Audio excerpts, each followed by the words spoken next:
Hi, I'm Robert Garland, founder and CEO of Fund the First, and I'm stepping into the spotlight on the VeteranCrowd Network.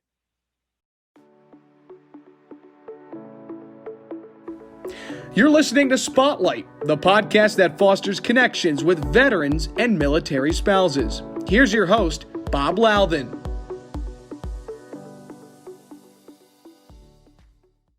Welcome, everybody. This is your host, Bob Louthan, on the VeteranCrowd Network. This is the Spotlight. So our guest today has kind of seen it all firsthand. He's a decorated detective in the New York City Police Department. He's also, as he said, he's the co-founder and CEO of Fund the First. We're going to be talking about that. Welcome, Robert, Bob, or Bobby Garland, to the Spotlight. Thanks for being my guest. Bob, thank you so much. I appreciate it. So I'll ask you the Bob and Bobby question first. So with me, the people that call me Bobby have known me a hell of a long time, like, since I was 12. Is that the case with you? Is that who calls you Bobby? Yeah, basically everybody that knows me calls me Bobby. And then outside of that, I go with the Robert. That works. There you go. Well, fantastic. Well, I knew I liked you, because you got the right first name there. So really pleased to have you on the program. Fund the First is the first and only verified crowdfunding platform for first responders. And I know a little bit about crowdfunding. I know, for years I've been talking about it, but I sort of have been on the securities side of the crowdfunding arena. But today we're going to talk about Fund the First. Bobby, but before we do all of that, I'd love to hear about where you grew up and how did you become a New York City police detective? Sure, that's a great story. Well, short story, really. I live right now in Massapequa, New York, on Long Island. I was born in Brooklyn. We moved out to Massapequa when I was about, I believe, 3 years old, so 1989. Not that old yet. I'm getting there. Time's flying, that's for sure. But my father was an NYPD detective, and he retired in 95. He worked in narcotics for the majority of his career. And when I saw him doing these things, I wanted to be just like my dad. And I ended up doing that. I followed in his footsteps. I became a detective. And I worked in narcotics also for the past 7 years. So I was in narcotics. Unfortunately, I had an injury today to the year. I got hurt. I tore my labrum. I have 2 anchors now on my shoulder, a line of duty injury. This was executing arrest while in narcotics. Buying drugs, these kids, they run, they like to fight. And unfortunately, that's what happened. I won't really get into it any further after that. But I got transferred after that. I'm now in the 13th Precinct Detective Squad. I mainly look over missing persons cases. And in that precinct in Lower Manhattan, we have there's a large network of missing persons, which are basically runaways. There's a lot of shelters there, younger individuals, and they run away. And so I like to solve those crimes. And it's a great thing to make sure they get home. But followed in my father's footsteps. I actually ended up getting his same detective shield number, which was pretty cool. So we basically followed the same path, same careers. My wife is also a police officer. She's been on the same time as me. We just passed 12 and a half years on the job. And her father's a police officer. So we have her father actually was a retired detective. So we have a large police law enforcement family. It's the family business, it sounds like. Yeah, yeah, it is. Definitely is. That's great. Well, so growing up, you also played a little bit of baseball, I understand. Even played D1 baseball in college. Tell me a little bit about that. You're an outfielder. I did. Yeah, I did. So I played D1 in New York Tech. Unfortunately, the program is now shut down due to funding issues with everything going on with coronavirus. And it was such an incredible experience. I mean, traveling the nation, playing Division I baseball against some of the biggest prospects, some guys that are in the big leagues now. It was really a lot of fun. Actually, 2 of our co-founders, one of them, John Eichhorn, Chief Compliance Officer, and Michael Luna, he's our CFO, so Chief Financial Officer. We all played together in college. So Michael was our shortstop, Michael went on to play with the Detroit Tigers. He ended up pitching with them. So he was a shortstop Did throughout he college. make it to the show? Did he get to the? No, never made it up there. But he played minor league ball for a couple of years, I believe 3 or 4 years. But he was our shortstop, and then he goes and ends up getting signed by the Detroit Tigers as a pitcher. So, it's crazy how you evolve as a player, especially in such a short amount of time. But he could throw from across the diamond. He had a hose, and it was so much fun to watch, so smooth. And John Eichhorn, he was flamethrower, really. This kid threw 96, 97, 98 miles an hour. Unfortunately, never got picked up, but throwing that type of gas and with a nasty slider, but I'll never forget my first at bat against him when I came to New York Tech. We had inter-squads, all these teams, they do inter-squads against each other to get ready for the upcoming season before you scrimmage other teams before the season starts and everything. And I hit a triple off him. So it's pretty funny. I could always go back. Yeah, I always go back and make fun of him that. But I believe he hit me my next at bat, and then I never got another hit off him in Gave you the chin music because you got a triple off of him. Yeah. Okay. But playing my brother Nick, he plays right now with the Twins. So he's with the Minnesota Twins. He's a catcher in their minor league system. So hopefully this year, with everything going on, they actually have a season. Unfortunately, this past season it was canceled. Right. So. Yeah. I'll tell you what, we got to get out from this this coronavirus and get things back to normal. I'm looking forward to football in the spring because my school is trying to do an 8-game season starting in February, so that'll be interesting. And my fingers crossed that's actually going to happen. So let's shift gears. Let's talk a little bit about 2017 and kind of what was going on. And what happened in 2017? It was kind of the seminal moment that sort of leads to where we are today. Sure. So if we go back to August of 2017, my daughter was born. And 2 days apart from my daughter, my immediate supervisor, Jason Stocker, his daughter, a twin, was also born. And we were working in narcotics at the time. And it's fun. You have a partner, a friend, and you have children born 2 days apart from each other. And this is my second of three kids, and it was his first, but they ended up being twins. So we wanted to go through all the milestones and have fun. Eventually, have our kids get together and do everything. But unfortunately, Jason's daughter Callie, she was not hitting her milestone. About a couple months in, they started to notice this. Jason's wife, Burnett, is a nurse. And she started to see, really see that there was some developmental issues and a lot of sicknesses going on. So they had to seek help, and they had to go. And eventually, about 6 months to 8 months in, they were visiting a hospital in Philadelphia, and they realized that their daughter was diagnosed with Alexander disease. And Alexander disease, what is that? So it's only affected about, I believe, to date, since the 40s, about 150 people. That's it. Oh, wow. Very, very small. Yeah, very small segment, but it really affects the central nervous system and the digestive tract. So ever since she was diagnosed, and even prior, almost on a daily basis, they had to be in the hospital. They had to see doctors. They had walk-in nurses, walk-in doctors, tons of different medications, tons of different, setups in their houses to make sure that their daughter was getting the proper medical assistance. And being okay. And there were glimmers of hope where she was doing well. She was gaining weight.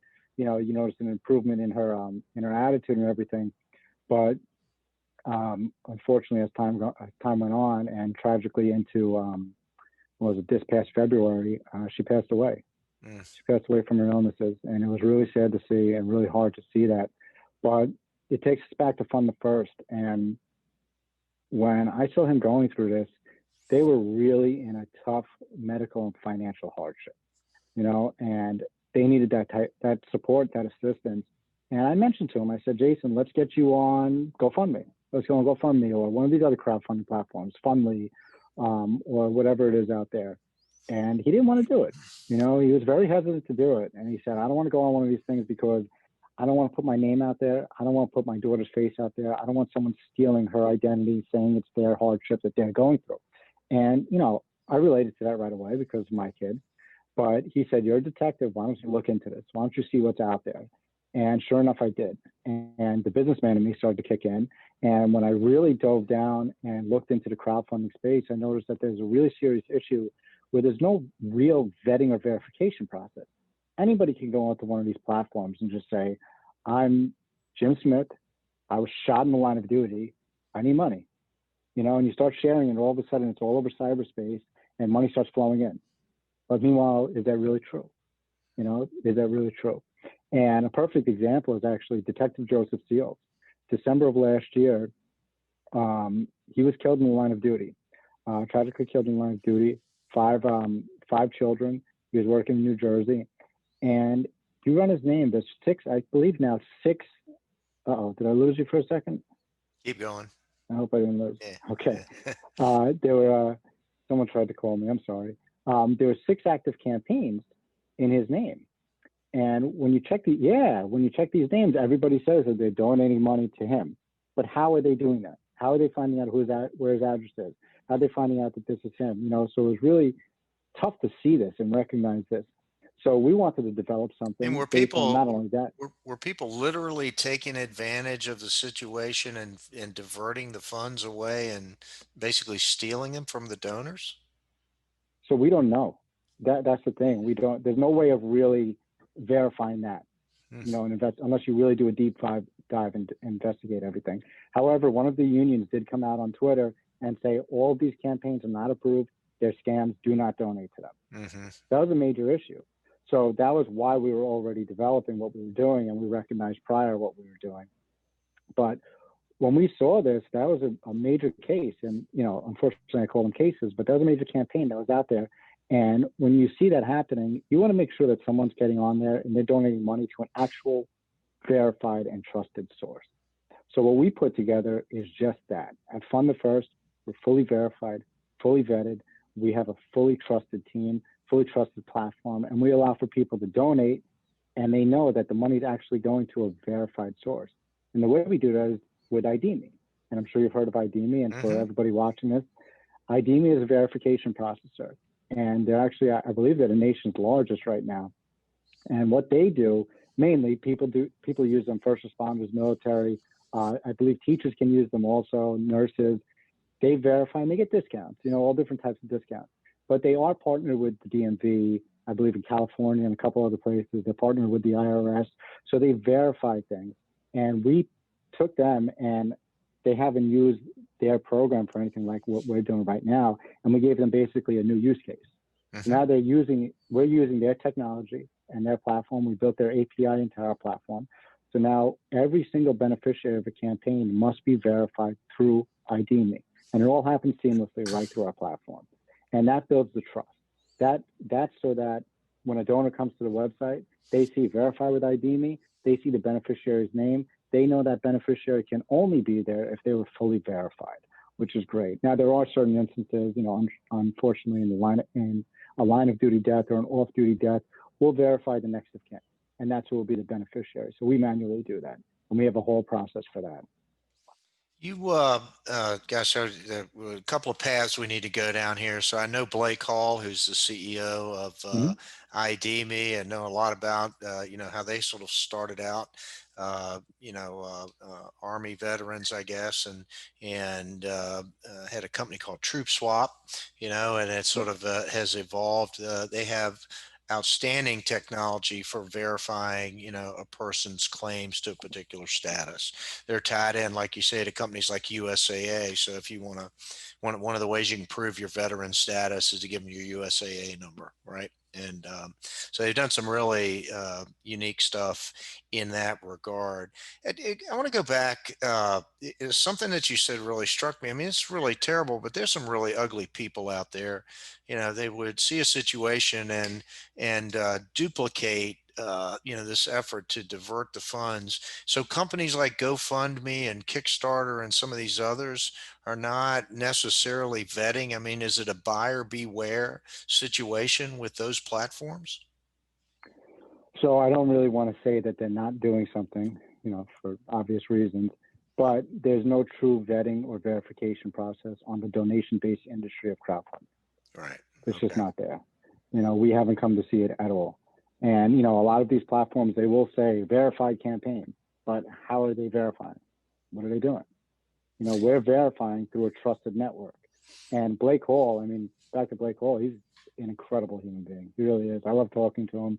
And, he was in the military overseas. And when him and I had a conversation, it was great to talk about how. I hope he was in the Army. I don't know if he was Army or Marine, but anyway. Yeah. I We'll believe I'll he go was back Army, and yeah. straighten that out if I got it wrong. Yeah. So he, when he was overseas, I mentioned to him, I said, listen, imagine back then when you were overseas, if you had a platform like your own with ID Me, and a platform like ours, Fund the First, and you saw how many of your, military members were getting hurt or coming home and something would happen and there wasn't a real trusted way. Imagine how many people you could have helped then. And now we're here today. How many more people can be helped moving forward? And it was great. It's great speaking to him. He's such an influential person and so smart. I've learned a lot from him in only a few conversations, and Good. It's really great. To talk a little bit about building the platform you launched this summer, right? So tell me a little bit about the entrepreneurial journey from a couple of years ago to your launch, and then we'll talk about how things have been going since you lit the candle in July. Sure. So originally when we started building the platform, we wanted to go the route of a nonprofit.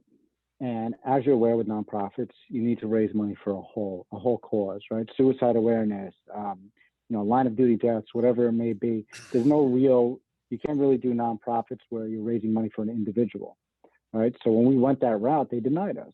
So we had to restructure a little and say, okay, what's the best way of doing this? So building the whole process, the original website came out in September of last year.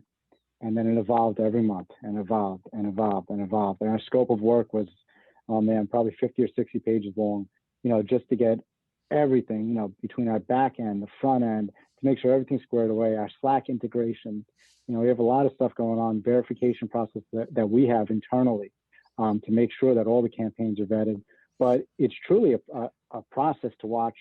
I've always been involved in the technological aspect of things on a minor level, but watching these coders develop something from scratch is incredible. It's really incredible, especially building a dream.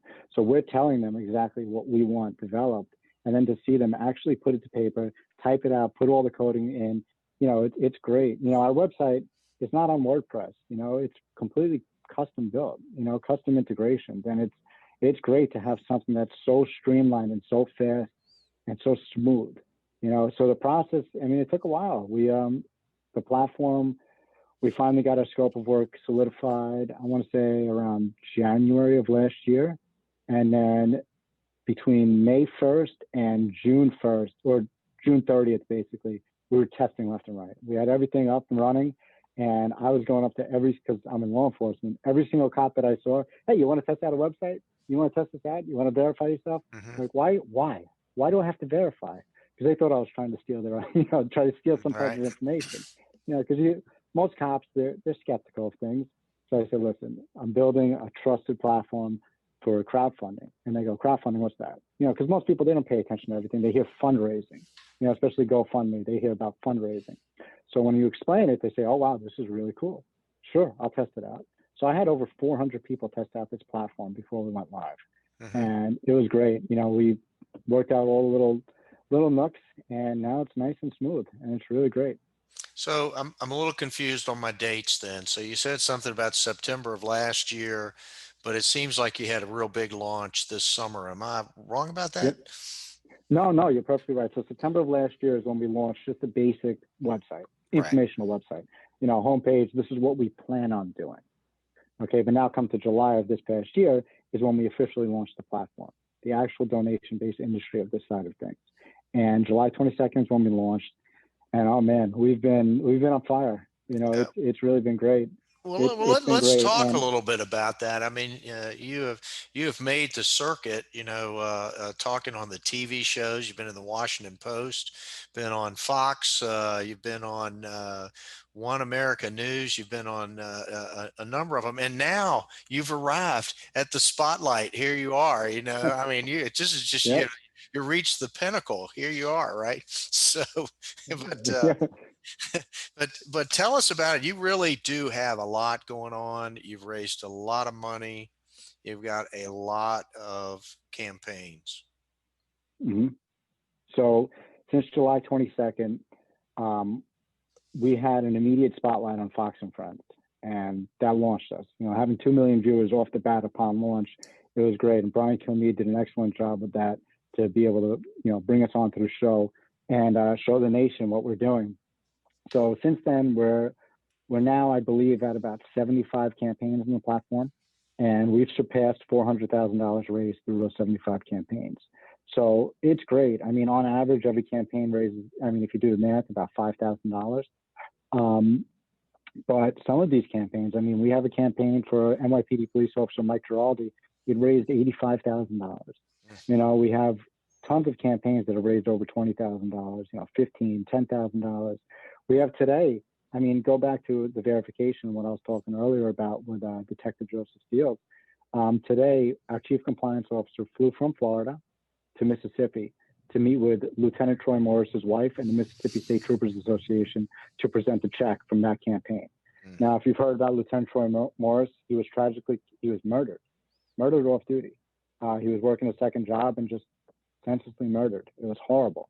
And when we saw this happen, we like to do a lot of organic outreach because we are first responders ourselves. Our entire team is first responders and military.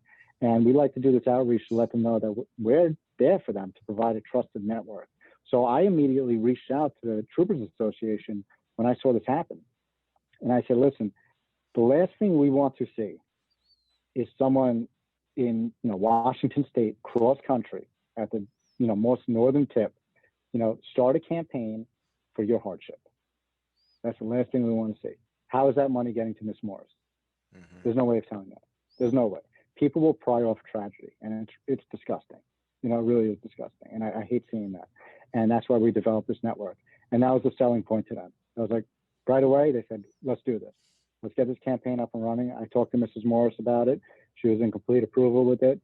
And we did it. We raised about $17,000 for them. And the way crowdfunding works, as you're aware, you share with your personal networks, your friends, family. And the more people you share with and the more people you ask. That's the biggest thing. You got to ask. You can't just share the campaign so people see it here.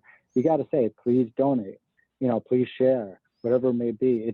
It's hard. I know firsthand, as a detective, I don't want to ask people for help. I don't want to. It's hard to ask for help, but sometimes you gotta get over your pride a little and just say, you know what, with the money that comes in, support also comes in. It's not just about the money. It's that support system that comes in with it. Now, Mrs. Morris was able to see $17,000 now that can go towards her children and whatever other help that they need. But not only that, thousands of people nationwide saw that there was a platform that was there for her husband and supporting her husband. We did a social media post on Facebook that had almost 40,000 likes. Thousands of people commenting, I'm so sorry for your loss. And that's, that hits home, because the second you stop in your life when a tragedy hits, it's over. You got to keep going. And when you see those things coming in, that support system coming in, it allows you to smile a little, and it really helps. And that's what we love seeing. And that giving back, what John was able to do today in Mississippi, I'm getting chills thinking about it. He definitely had chills, without a doubt. I'm sure he was sweating because he gets a little nervous sometimes. But, it's that feeling when you give back. It's like no other. It's really incredible. And that's what we're doing with this platform. So the first responders, let's break this down a little bit for everybody. By the way, we're listening to Bobby Garland, who's the co-founder of and CEO of Fund the First.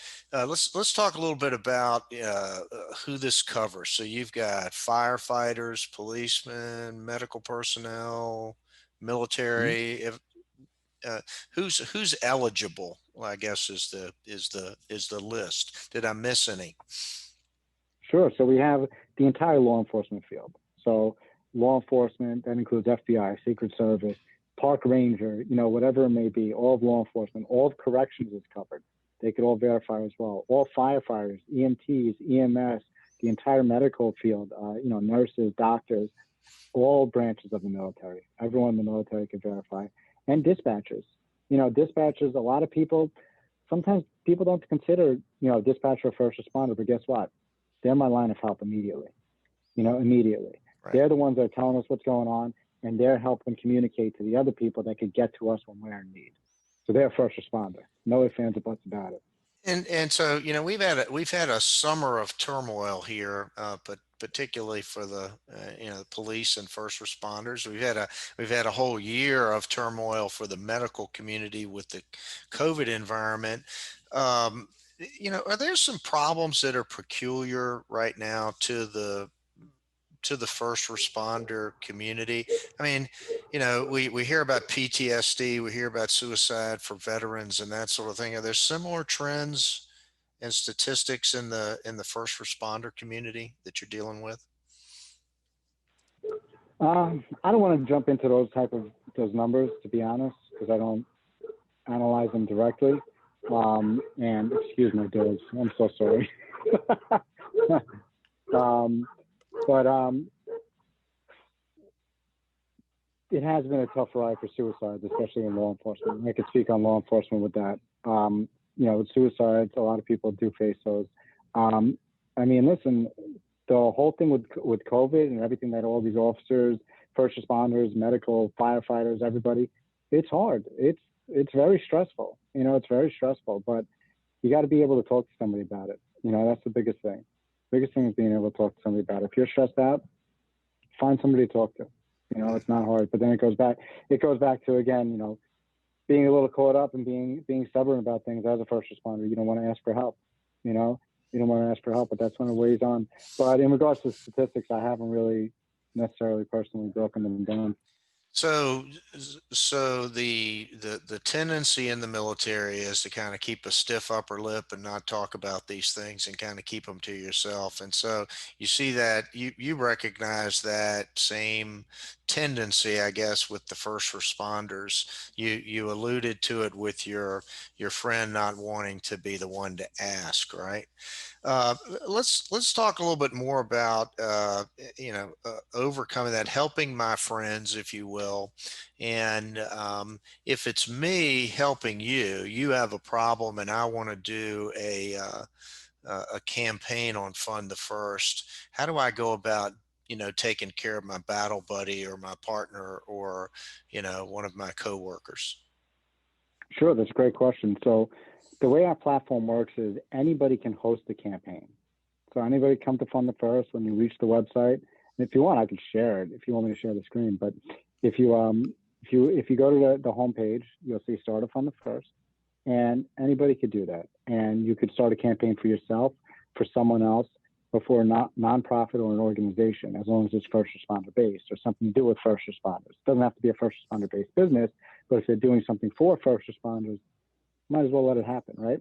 How do I go to ID Me? How do I go to ID Me as Bob and try to create a campaign where Bobby Garland is the beneficiary? Do I have to have some information to validate your status? No.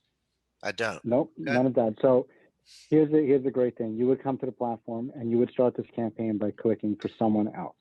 Okay, and you would fill out the whole campaign. But when you're doing that, in the process, you're notifying me via email. So right through our platform, you plug in my email address. I'm going to receive an email that says, Bob Luthan created a campaign for you for XYZ. Please come to Fund the First to verify. And now I'll come to Fund the First. I'll create an account on Fund the First. And then it will say, for your campaign to go live that Bob just created, please verify with ID Me. And then I go through the process. And ID Me can identify you literally in seconds. I mean, it takes almost no time at all. It's almost like a credit card transaction. Yeah, it's great. So we have a two-step process with them to increase our fraud protection. So not only are we verifying first responder or military credentials, we're also verifying your identity. So after you go through the flow of verifying your first responder credentials via your ID, or in the military or nurses, you're giving a number, then you're verifying your identity with your license or a passport. So it's a two-step process to really give that secure network. Got it. Got it. So are there some particular campaigns going on right now that I know you've got your partner down in the South handing a check. I mean, that's got to be a great feeling. But what do you see in these COVID times? Is there some particular stories that maybe tug at the heartstrings more than usual? Yeah, I mean, we haven't gotten too many COVID campaigns, to be honest. We did have, unfortunately, in the 13th Precinct Detective Squad where I work, one of my fellow detectives passed away from COVID. So we I did mean, do a New small York has fundraiser sort for of him. been, you know, ground zero for COVID in a way, It right? has been. Yeah, it has been. We did a fundraiser for him, Detective Robert Cardona. They did a prior fundraiser, but then his girlfriend opened up another one for Robert's son, and we raised almost $6,000 for that one. So it was a quick, small campaign. But right now, I mean, we get a new campaign or a couple new campaigns active every single day, and especially military ones. I mean, why don't I share my screen? I'll show you. Okay. I'll give a quick preview. So. Yeah, I may have to give you permission. Ah, yeah. You Oh, do hey, have here to we give me go. permission. There It's we go. okay. Go ahead. Now to work. Got it? Okay, here we go. So,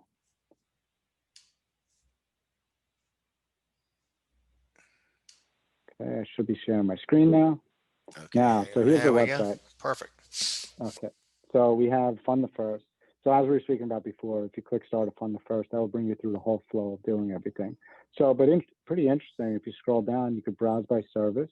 So we have, like we talked about, military, law enforcement, dispatch, firefighters, corrections, and medical. And then scrolling down, we can see trending campaigns. But now if I click, and here's the campaign we were speaking about with Lieutenant Troy Morris. So the campaign's actually still active. They haven't closed it out. We gave a check, but I believe it's still active. So if people wanted to donate, they can. We lost connection. You still got me? I can hear you. There we go. You're back. No, we lost the screen, but it's okay. So when you could browse all the campaigns, and we have a lot of military campaigns. There was a new military campaign that just came up for someone, I believe, raising money for someone that was injured for a new car, which is great. I mean, fellow military members, raising money for that is awesome. We have a campaign that just went live down in Florida. A woman is going through cancer. She's trying to get treatment. And EMT just went live. She got into an accident and she's out of work, so she needs a little extra money because she can't support her family right now.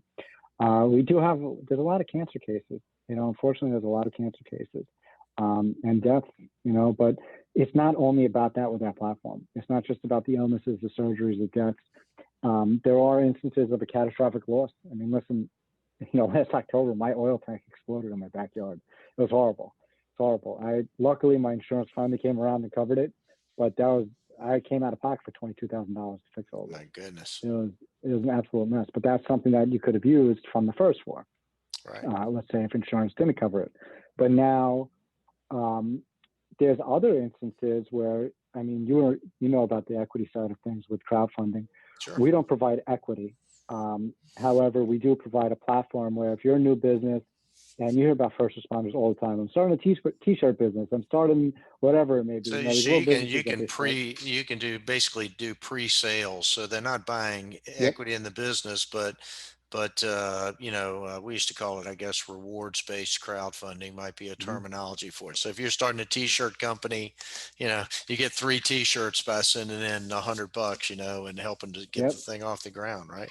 So you guys are headed into that too, huh? Yeah, so we do have the business venture side of things. Right now, there's only been one campaign that has been up for that. A gentleman that is trying to create a less lethal firearm. So now, if GoFundMe or these other platforms, they will not allow that. But we'll allow it. Why not? Why not? He's trying to get a business off the ground. Why not? And then there's good causes. I mean, listen, there's toy drives. There's departments out there, equipment for departments. We have campaigns. We have a big campaign going on right now in Oregon, Jackson County, District Number 5. They lost their whole fire department to a fire. Get that? It's horrible. So they're trying to rebuild. Yeah, they've done a bunch of stories out there for this to really get some funds, but they're raising a lot of money for that. There's in Louisiana, 10 officers, one of the hurricanes wiped out 10 of their homes, gone. Gone. So they're on there right now trying to raise money for their officers' homes, the whole union. There's a department upstate New York that wants to reinstate their canine program. So that one's doing really well too. They're raising money for a new canine program. So there's so many different reasons why people could start a campaign on our platform. With the holiday seasons, I mean, I'm going to bet that we see an influx of campaigns for toy drives, for food drives, for different types of things that come in, because those are generally happen around this time of year. Bobby, is this beyond your wildest dreams, 5 months or so into this? And what do you see happening over the next 12 months? I mean, what's sort of in front of you guys?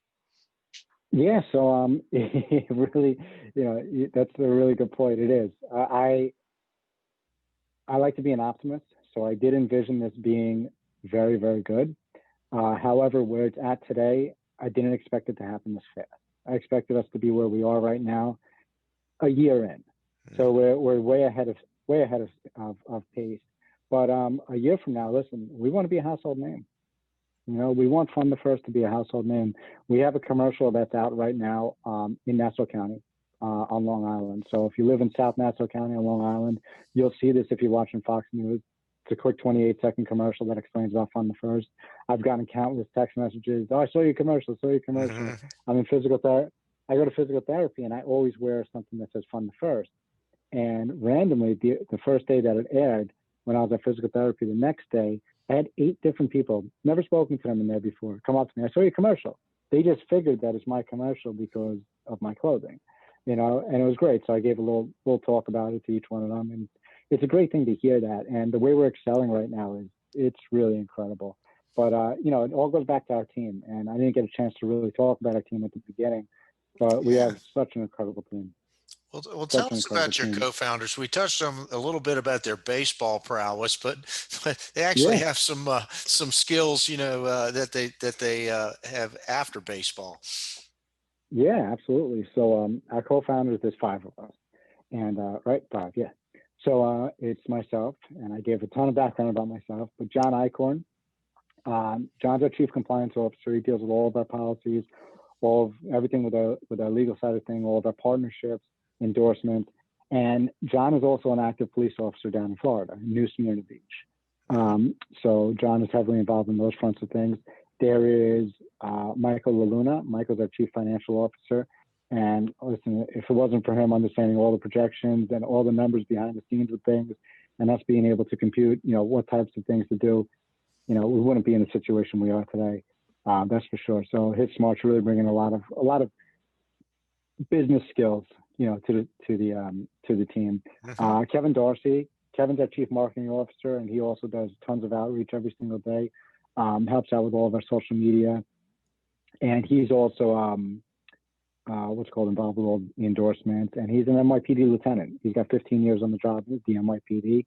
And then Mitch Weinstein. He's our Chief Strategy Officer. And if it wasn't for Mitch, we would not be as quickly growing as we are. So as you're aware, every new business needs to raise capital. And we were able to, in a very, very short amount of time, from January to March, raise our first round of capital. And we were able to really get this thing jump started.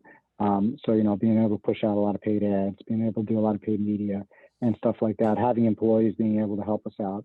So it's really important. And Mitch was, he's in that circle. So he was able to really help us out with that start. But right now we're doing it again. We're back at that round again. Well, we can talk more about that offline. So one of the things that's interesting, tell me a little bit about the Fund the First logo. You're wearing the pin, but talk about that and tell us how that came about.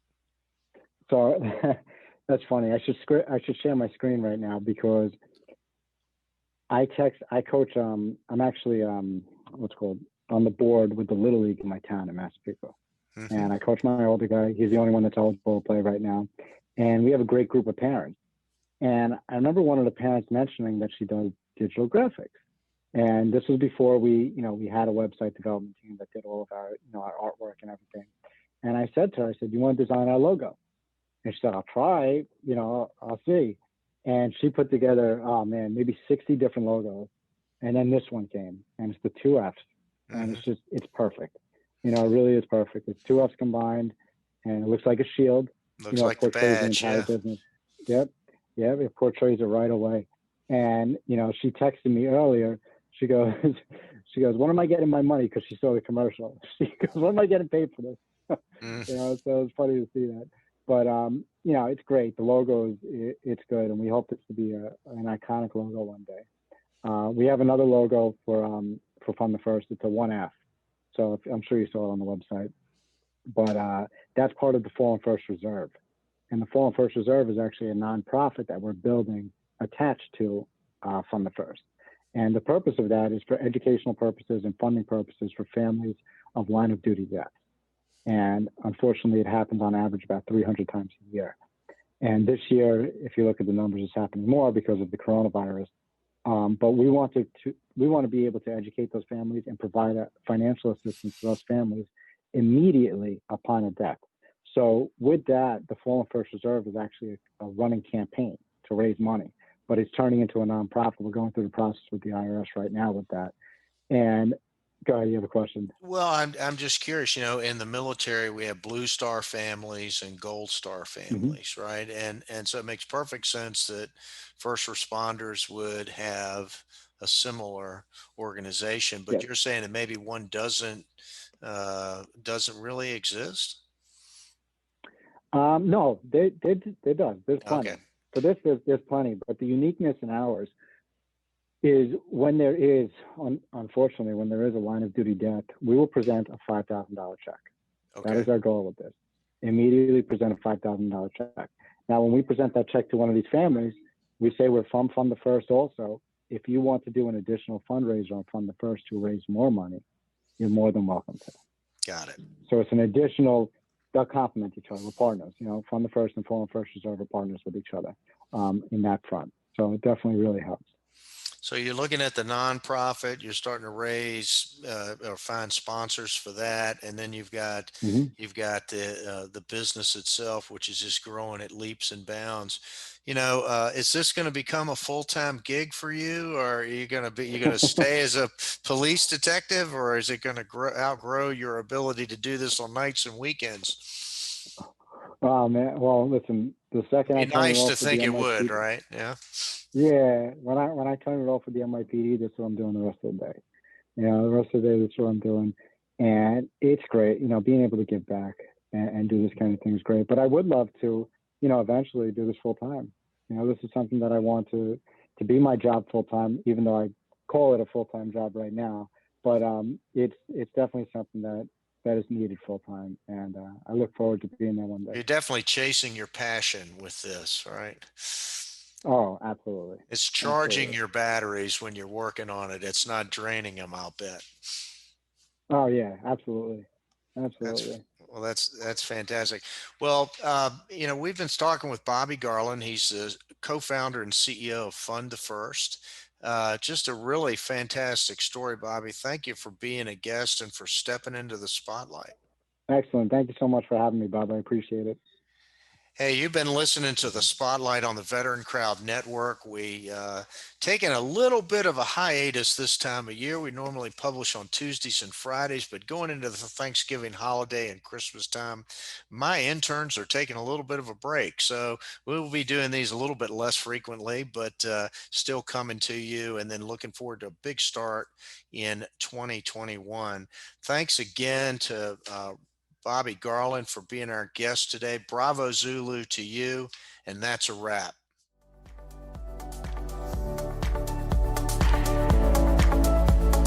Thank you for listening to Spotlight by Veteran Crowd. We hope you enjoyed today's episode. For more information and uploads, please visit our website at veterancrowdnetwork.com. We'll see you next time.